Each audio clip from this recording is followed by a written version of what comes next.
Welcome to day 171 of the New Way. I'll read Luke 12:35 through 38.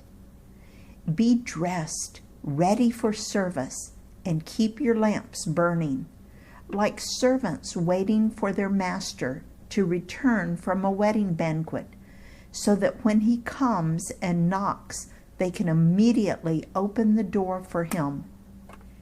It will be good for those servants whose master finds them watching when he comes.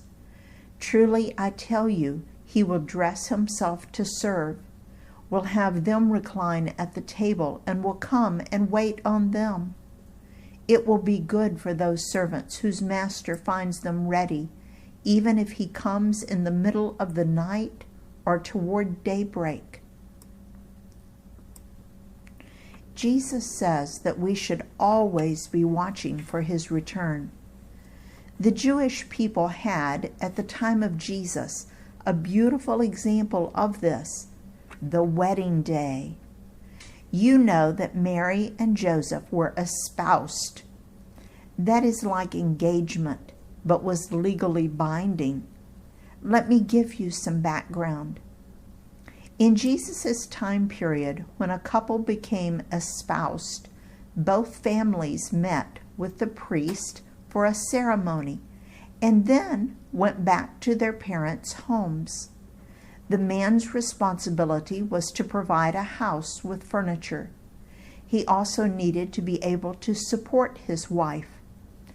All these things needed to be accomplished before he could marry the bride. The lady's responsibility was to start sewing all the bed linens, towels, dishcloths, make the pillows and furniture coverings, etc. All of this had to be sewn by hand, since sewing machines were not yet invented. During this time, they surely worked together to furnish their house with his and hers. But there was one thing they didn't discuss: the wedding date. Now the parents of the groom were also very busy. They had to prepare food and drink for the entire community, and the wedding could last a whole week. But all those preparations were a secret to the bride. She did not know when the wedding day was. This secret kept her watching the door, because she knew that at some point her groom would arrive and whisk her away to a wedding without any warning. So she had to be extra careful to make sure she was dressed and groomed properly every single daylight hour as the time approached. No pressure. She literally watched for her bridegroom all day, even if she was busy doing something else. Her eyes were always on that door.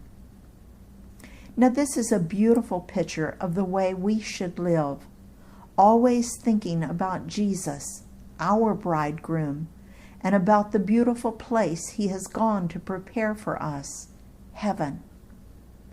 We should be busy doing the things he's asked us to do, and we should watch our dress and make sure that we are cleaned up and ready to go by being obedient in all aspects of our life, because today could be the big day. In his service, Dale.